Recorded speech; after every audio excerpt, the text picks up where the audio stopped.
Приветствую, мои дорогие мастерицы!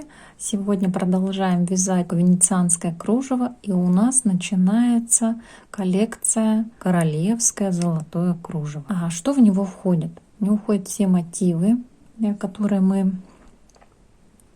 с вами разбирали для венецианского кружева, и они у меня были связаны в зеленом цвете, в изумрудном.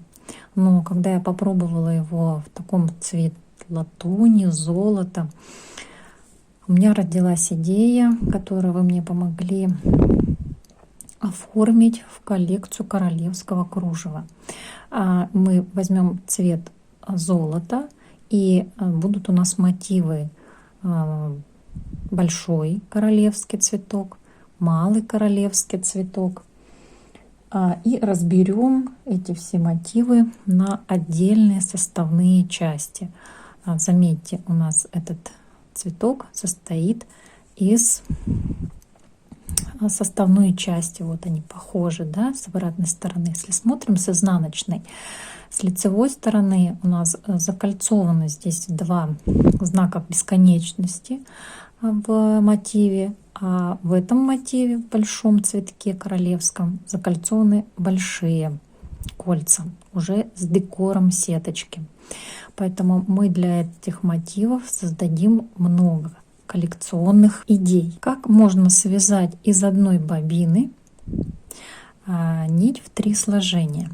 Мы берем с вами вискозный шелк, или она называется полиэстер, для машинной вышивки.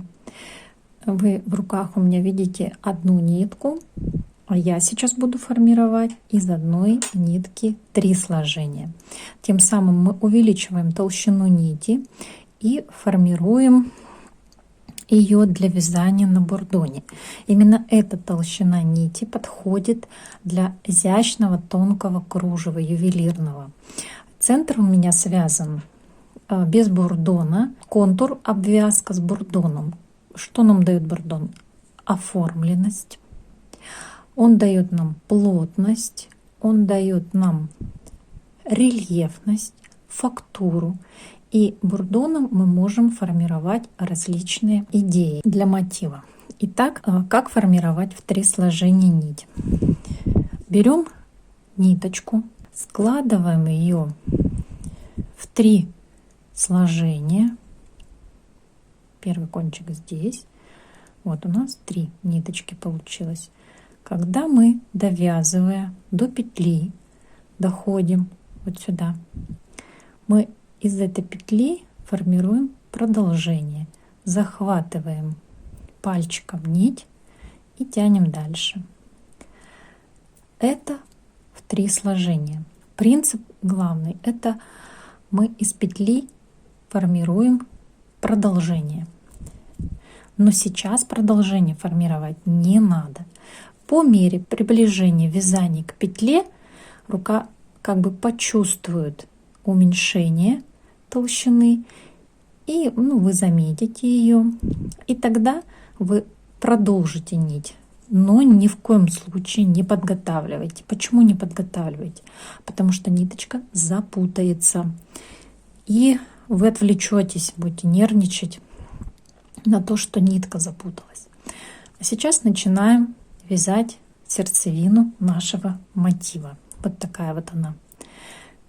Изящная, такая интересная сеточка в виде ромба с обвязкой арочек и столбиков без накида на бурдоне и пико. Мотив очень простой, главное понимать последовательность действий. Вяжется безотрывно. Начинаем вязать без бурдона. Из филейной сетки, которая у нас будет схема 10 воздушных петель, 5 столбиков с накидом, и таких рядов будет 1, 2, 3, 4.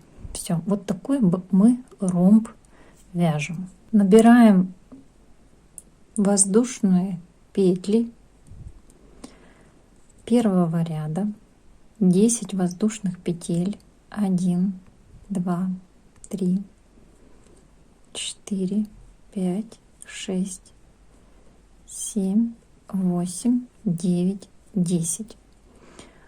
Сформировали первый ряд. Теперь поднимаемся. 3 воздушные петли. 1, 2, 3. Держим вот здесь аккуратно. Прям держим. Одну петлю для того, чтобы у нас сохранился узор филейный. Делаем накид, пропускаем одну петлю и в следующую петлю первого ряда ввязываемся. Таким образом у нас на поднятии 1, 2, 3, 4, 5 петель. Теперь воздушная петля, и через одну петлю ввязываемся в столбик с накидом.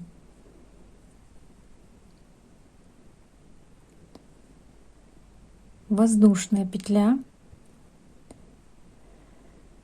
пропускаем одну воздушную петлю на ряду, ввязываемся в следующую, провязываем столбик с накидом. Воздушная петля, пропускаем одну петлю на ряду, в следующую ввязываемся, вяжем столбик с накидом. Еще раз воздушная петля, пропускаем одну петлю и в крайнюю петлю уже ввязываемся столбиком с накидом. Это обычный узор, привычный для филейного кружева. На ряду у нас 6 столбиков и 1 для поднятия. 1, 2, 3, 4, 5, 6.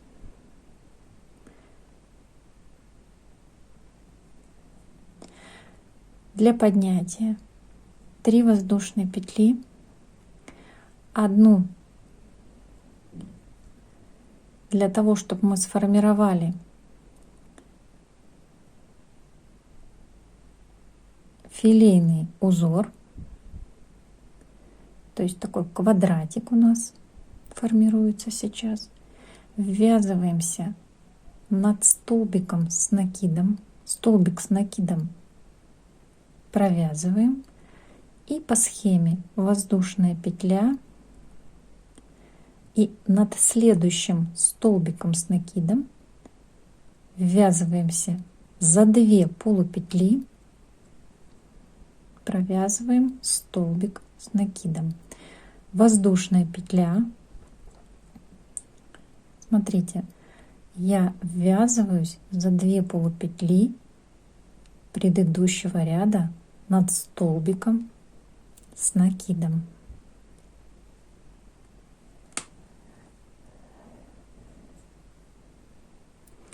Воздушная петля, и так завершаем ряд.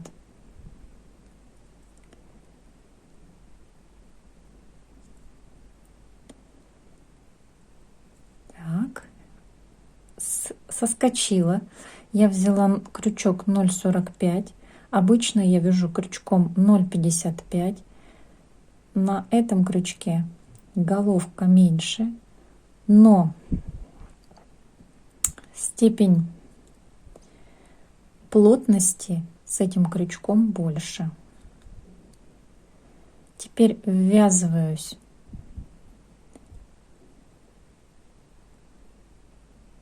в столбик для поднятия, также сохраняя принцип через одну воздушную петлю. Завершаем. Сохраняем все принципы вязания, натяжения нити. На мизинец наматываем, захватываем 2 пальцами нитку, чтобы не соскальзывала. На рабочий палец накидываем нить. Мне именно так удобно, чтобы моя рука левая рабочая рука натягивала нить. Смотрите, она натягивает. И моя рука действует как натяжитель в швейной машине. Крючок держится правой рукой. Как вы его держите? Так, как вам удобно. Поэтому не меняйте. Главное — качество. 3 воздушные петли для поднятия, 1 воздушную петлю для узора. Формируем квадратик. И теперь вяжем уже 3-й ряд. У нас с вами будет 4 ряда. Именно 4 ряда формируют ромб.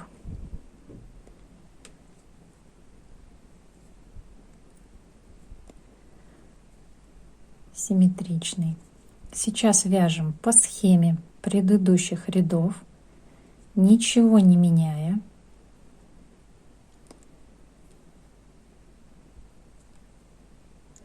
Не спеша. Нитки тонкие и очень требуют к себе внимания.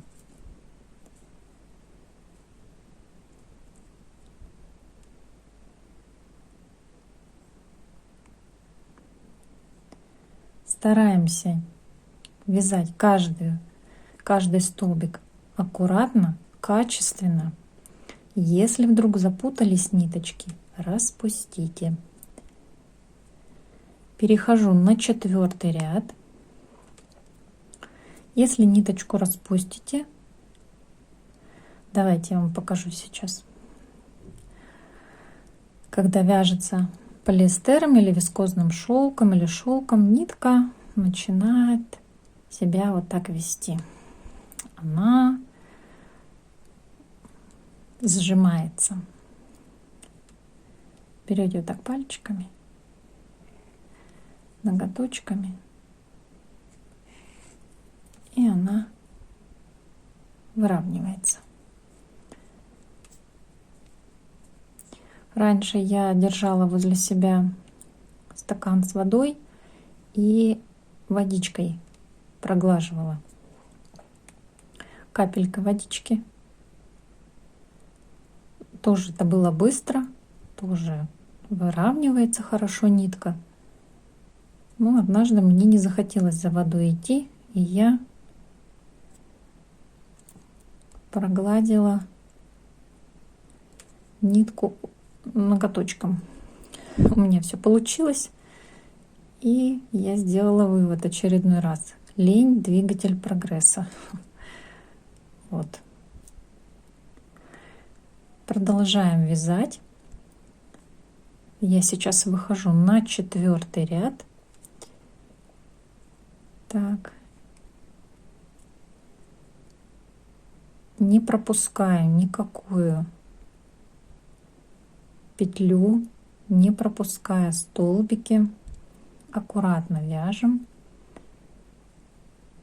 Размеренно. Старайтесь почувствовать нитку, старайтесь почувствовать крючок. Удержать этот мотив нашими пальчиками несложно. Вы укладываете его на рабочую поверхность указательного пальца и большим пальцем придерживаете. И постепенно он становится таким родным, что ли, вашим, прям новеньким. Потому что он у вас в руках рождается. Это не вязание по схеме, это вязание по принципу «я чувствую этот мотив», потому что дальше вы будете вязать вариативность. Сейчас мы будем обвязывать наш ромбик по всему периметру всех сторон столбиками без накидов. Вот эту ниточку мы вяжем. Как бурдон она вяжется, потом кончик отрежется. Сейчас обвязываем полностью по всей поверхности контура квадратика нашего филейного столбиками без накида. Смотрите, вот здесь такая идет обвязка. С лицевой стороны тоже смотрится очень красиво. То есть внутри у нас получается сеточка, по контуру аккуратный ряд. Как мы провязываем? Вот максимально плотно укладываем. Вот никакого поднятия не было, видите? Я сразу начинаю вязать. Поднятие делают ступеньки. Они дают нам вот эту ступенчатость. Это в крупных изделиях, когда идет рядность, тогда нужно. Здесь, в этом мотиве, пока ничего не надо поднимать. Мы для поднятия делали только в первых рядах, когда вязали филейную сеточку. Ввязываем 2 столбика без накида. Я пробую еще один вязать. Для чего? Для того, чтобы наши обвязывающие ряды, наш этот ряд был максимально плотный и красиво ровный. Если вы свяжете 2 столбика без накида, то возможно будет рыхлость, возможно нет. Мы сейчас говорим только о этой ниточке, потому что я 3 столбика сюда укладываю из-за того, что ниточка тонкая. Подхожу к тому моменту, когда закончилась нить в 3 сложения, и из петли формирую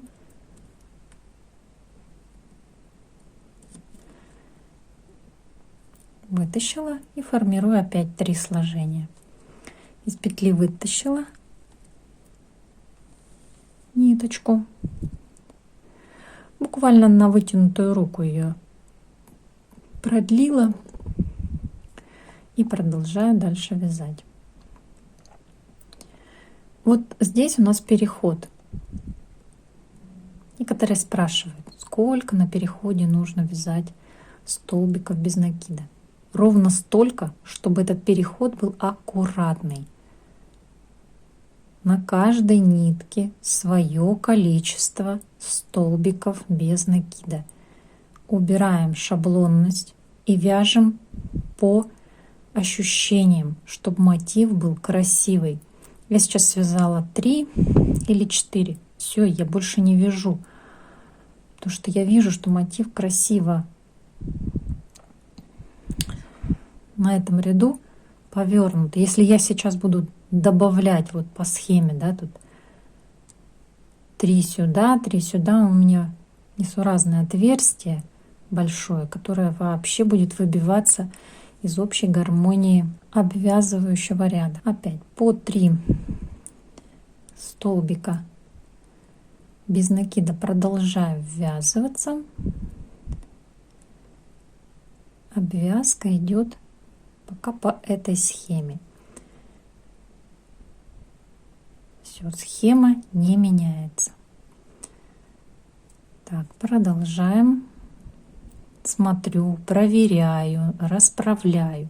У нас он расправится. Если сейчас он немножечко такой сжатый, у него сжатое состояние, то постепенно он у нас расправляется. И именно плотность вязания расправляет ему крылышки, таки дает точность, фактуру.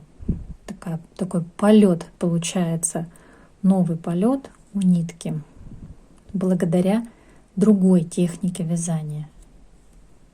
Можно связать его рыхло, и тогда мы увидим только цвет. Узор будет уже не такой. Но вот смотрите, если я здесь 2, 3, и у меня уже получается, ох, какой широкий поворот. А здесь он у меня маленький, поэтому Я не буду дальше увеличивать на этом повороте количество столбиков без накида. 3-4. Ну, 4, это точно. Чтобы у меня на каждом повороте было красивое, равномерное вязание.